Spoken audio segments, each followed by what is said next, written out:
दोस्तों, महाराष्ट्र के चुनाव को लेकर विपक्ष लगातार गड़बड़ी का आरोप लगा रहा है। चुनाव आयोग से शिकायत करने की बात कर रहा है, मशीन में गड़बड़ी की बात कर रहा है, मैनिपुलेशन की बात कर रहा है।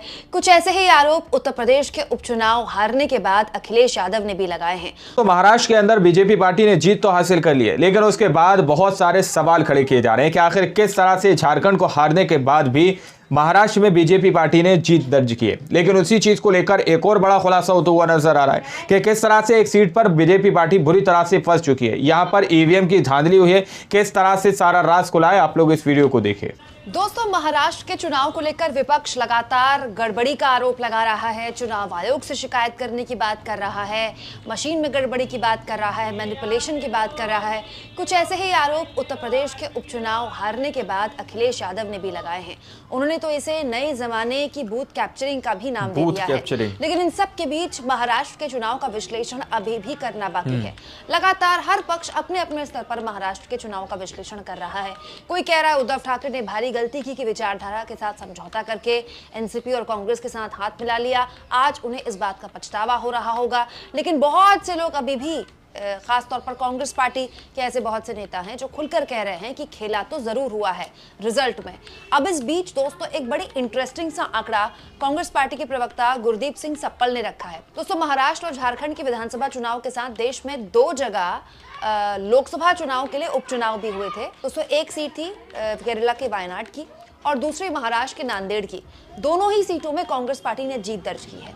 लेकिन अब इसका एक आंकड़ा कांग्रेस पार्टी के प्रवक्ता गुरदीप सिंह सप्पल ने रखा है जो हैरान करता है। गुरदीप सिंह सप्पल ने कहा है कि वो महाराष्ट्र जहां बीजेपी के हिसाब से बीजेपी, एकनाथ शिंदे और अजित पवार की लहर चल रही थी, सुनामी चल रही थी, ऐसा कैसे हो गया कि उस महाराष्ट्र में विधानसभा चुनाव के साथ ही नांदेड़ में लोकसभा का उपचुनाव भी हुआ, जहां मोदी जी ने प्रचार भी किया था, वोट भी मांगे थे। लेकिन नांदेड़ की सभी विधानसभा सीटें इंडिया गठबंधन हार गया। लेकिन उसी नांदेड़ में उसी दिन जब वोटिंग हुई उपचुनाव को लेकर, लोकसभा की सीट को लेकर, तो वहां कैसे कांग्रेस पार्टी जीत गई। एक आंकड़ा गुरदीप सिंह सप्पल ने रखा है, देखिए, लंबा चौड़ा पोस्ट एक सीट ने पूरी यहाँ पर दोस्तों महाराष्ट्र में विधानसभा के साथ साथ नांदेड़ लोकसभा का भी उपचुनाव था। इस लोकसभा हलके में 6 विधानसभा की सीटें आती हैं। कांग्रेस सभी 6 विधानसभा सीटें हार गई, लेकिन लोकसभा का चुनाव जीत गई। ऐसा इसीलिए हुआ कि लोकसभा सीट पर कांग्रेस को 1,59,323 वोट ज्यादा मिले हैं। 6 विधानसभा सीटों पर कुल मिलाकर कांग्रेस को 4.27 लाख वोट मिले हैं, जबकि लोकसभा सीट पर 5.87 लाख वोट मिले हैं। हालांकि दोनों की पोलिंग एक साथ हुई। इसका मतलब क्या हुआ? यही कि जिन वोटरों ने लोकसभा सीट पर कांग्रेस को वोट दिया, उन्हीं वोटरों में से औसतन 26,500 वोटर उन हर विधानसभा सीट पर कांग्रेस के खिलाफ हो गए। लेकिन कांग्रेस का हर चौथा वोटर ठीक उसी वक्त विधानसभा में पार्टी के खिलाफ क्यों हो गया? अब ये तो बीजेपी के नेता भी नहीं मानेंगे। ये 1/4 वोटर शिंदे, फडणवीस, अजीत की तिकड़ी को प्रधानमंत्री मोदी से भी ज्यादा पसंद करते हैं, इसीलिए विधानसभा में उस तिकड़ी के साथ चले गए। ये 6 विधानसभा सीट कांग्रेस कुल जमा 1,84,500 से ज्यादा वोटों से हारी है और 1,59,323 वोट लोकसभा के बनस्पत कम हुए हैं। इस अद्भुत संयोग का और अपने 1/4 वोटों के इस अभूतपूर्व वोटिंग पैटर्न की हम जांच कर रहे हैं।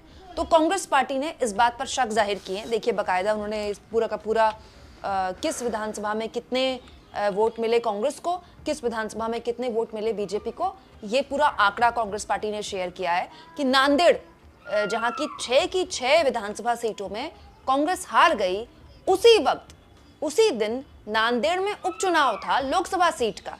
ये सीट एक्चुअली कांग्रेस के पास ही थी, लेकिन 2024 में जो सांसद जीत के आए थे उनका देहांत हो गया, तो यहाँ पर फिर उपचुनाव हुआ।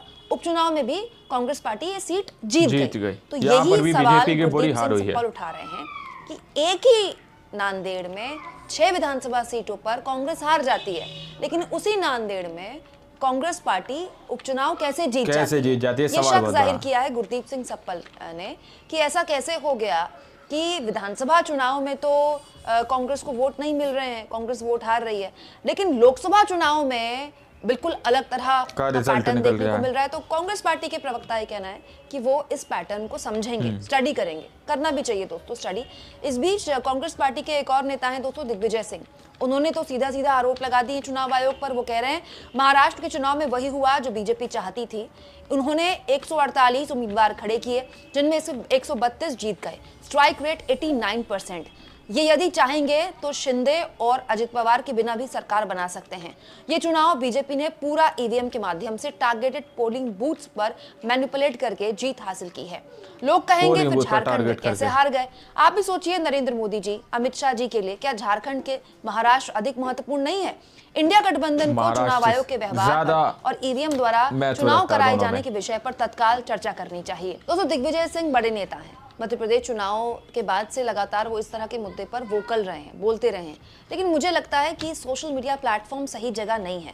अगर कांग्रेस पार्टी के किसी प्रवक्ता को ये लगता है कि किसी एक खास जगह पर, जैसे नांदेड़ का जिक्र किया गुरदीप सिंह सप्पल ने, किसी खास जगह पर एक बिल्कुल अलग तरह का वोटिंग पैटर्न देखने को मिल रहा है, एक ऐसा वोटिंग पैटर्न जिसको सुनकर, जिसको देखकर सबको हैरानी होगी कि एक ही जगह पर 6 विधानसभा सीटों पर कांग्रेस को वोट नहीं मिल रहा है और फिर उसी जगह पर लोकसभा की सीट के लिए वोट कांग्रेस को मिल रहा है। सोचिए, एक ही जगह पर एक ही लोग वोटिंग वाले, वो भी नांदेड़ के अंदर। एक तरह से चर्चा करनी चाहिए कांग्रेस पार्टी को, और अगर उसे लगता है तो चुनाव आयोग के पास जाए।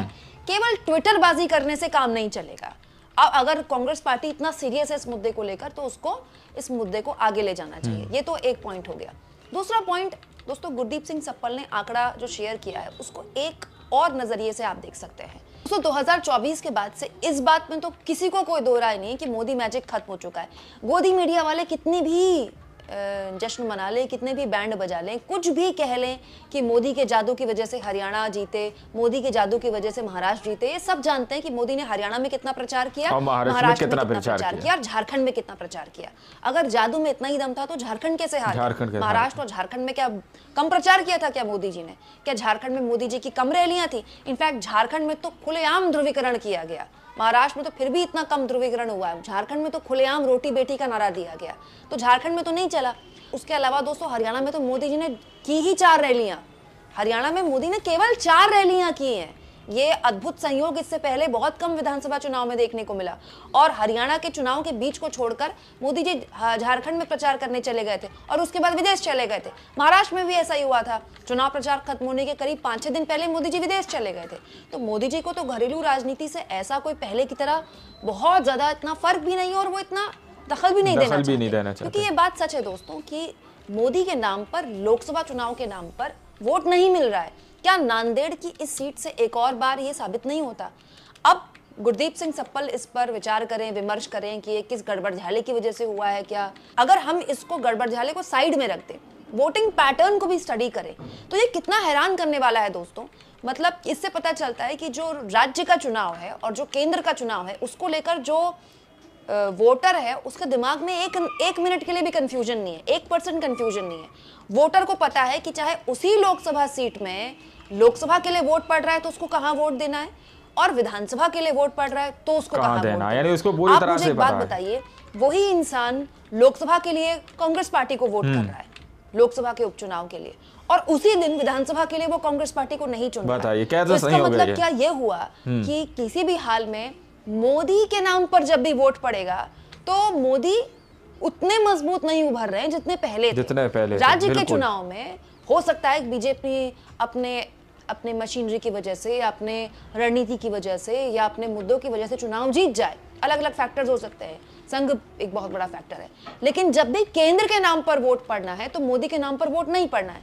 वायनाड में चलिए प्रियंका गांधी जीतेंगी, सबको पता था, लेकिन नांदेड़ में कैसे बीजेपी हार गई, ये तो अपने आप में बड़े सोचने और विमर्श करने वाली बात है। मैं तो बिल्कुल इसको मैनेजमेंट नहीं मानती, मैं तो इसको वोटिंग पैटर्न मानती हूँ कि देखिए वोटर कितना क्लियर है कि जब उसे पता है कि विधानसभा में वोट करना है तो वो अपने हिसाब से वोट करता है, वो स्थानीय मुद्दों पर वोट करता है। लेकिन जैसे उसी इलाके में लोकसभा के लिए वोट पड़ता है, वो भी उसी दिन। तो वोटर क्लियर होता है कि उसको मोदी के हाथ मजबूत नहीं करने हैं, जबकि उसको पता है कि कांग्रेस पार्टी को जिताकर वो किसी भी हाल में कांग्रेस पार्टी का प्रधानमंत्री नहीं बना सकती। प्रधानमंत्री मोदी बन चुके हैं। अब उपचुनाव अगर कांग्रेस हार भी जाती है या जीत भी जाती, नांदेड़ का कांग्रेस जीत गई नांदेड़ का, लेकिन हार भी जाती तो क्या फर्क पड़ जाता कांग्रेस की सेहत में या मोदी जी की सेहत में? मोदी जी के पास अपने सहयोगियों के सेहत की वजह से हो, लेकिन बहुमत है उनको। एक उपचुनाव अगर वो बीजेपी हार भी जाती तो मोदी की सरकार की सेहत में कोई फर्क नहीं पड़ने वाला, लेकिन फिर भी वो हारे।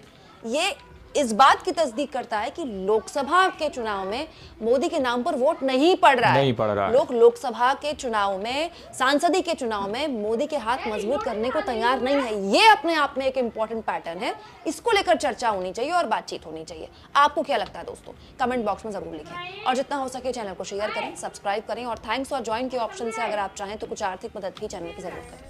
दोस्तों, इस वीडियो को आप लोगों ने शुरू से आखिर तक देखा।